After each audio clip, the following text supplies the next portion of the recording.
What's up everybody, my name is Josh Cannon. I go by Cannon Productions and I'm a photographer based out of Richmond, Virginia.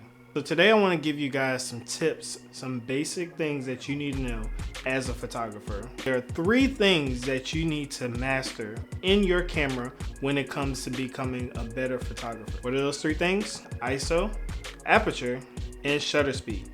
So today I'm going to talk about those 3 things, break it down, give you guys a good understanding of what it is, how they work, and be able to apply it in real world situations. So first on the list, we have ISO. ISO, that is your camera sensitivity to light. Most cameras stop at 100. Some really good cameras go all the way down to 50. The most important thing you need to know about ISO is the higher the number, the more sensitive your camera is going to be to light. Now it's all fine and dandy when it comes to getting brighter pictures. However, you have to be careful because the higher the number, the more grain that you're gonna get in your shots when you're taking pictures or video. Doesn't really matter. Grain is basically when you're looking at a picture and it looks like it's got like those little specks of sand on your camera. Have you ever taken a picture on your phone and you notice that if there is not a lot of light, your pictures come out kind of fuzzy, right? A little soft around the edges. That's what grain is. So the higher that you turn up the ISO on your camera, the more grain that's going to be on the picture. So be careful with that.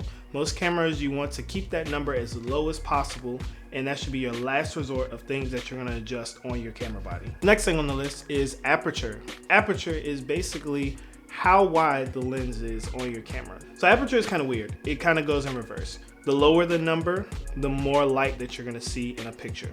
The higher the number, the less light you're going to see in the picture. Aperture on camera bodies is measured in what we call f-stops. So you'll see on a camera where it'll say f1.8, f2.6, f1.9. The true nature of aperture, it controls what we call the depth of field. That goes back to the lower the number, the higher the aperture, or the greater range of depth of field. The depth of field is how much separation you have in front and behind the subject. So when you look at a picture, somebody may have taken a selfie and you see those really rich pictures with the blurry backdrop, that is dealing with the aperture. Remember, the lower the number, the more of that blur you're gonna see around your subject. Some people get carried away with aperture. You don't always need to have that extra blur in a shot. There are going to be certain situations where you want to actually have a higher aperture number rather than a lower one. So if there's just one person in a picture, you can get away with having a low aperture of 1.8, 1.4, 1.2. However, once you start incorporating more people into your shot, that's not going to work, because what's going to happen is some people are going to be out of focus. So you want to be able to adjust that aperture number based upon what it is you are shooting. The higher the number, the less depth of field there's going to be. So meaning that more things are going to be in focus in the shot. The last thing we're going to talk about is going to be shutter speed. Shutter speed is how long your lens actually stays open when you push the shutter button. Shutter speed is measured in seconds. So you'll have things like 1/250, 1/500, 1/55.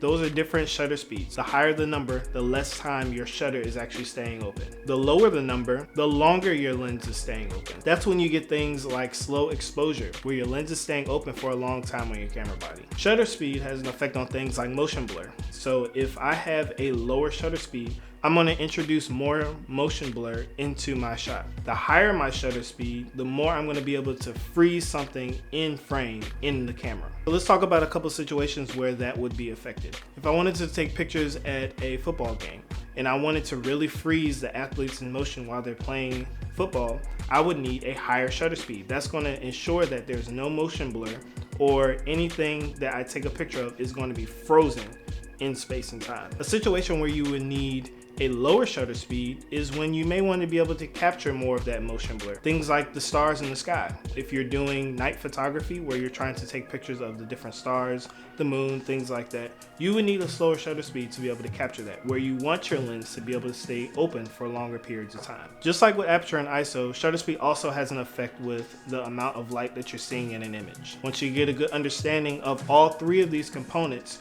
you have understood what is called the exposure triangle. So all 3 of these different components work together to help you to be able to produce a beautiful image. Even though ISO, aperture, and shutter speed all have their specific things that they control in a picture, they also all have to deal with light. So keep in mind that when you adjust one, you also may have to adjust another. The last thing that you always want to touch on your camera if you're adjusting for light is going to be your ISO. Remember, if you start cranking up that ISO, you're going to start introducing grain into your shot. We want to avoid any grain at all costs. I hope you all found this video helpful. This was just to break down and explain the basics of the exposure triangle. Again, this is Josh Cannon with Candid Productions. Hope you guys enjoyed my video.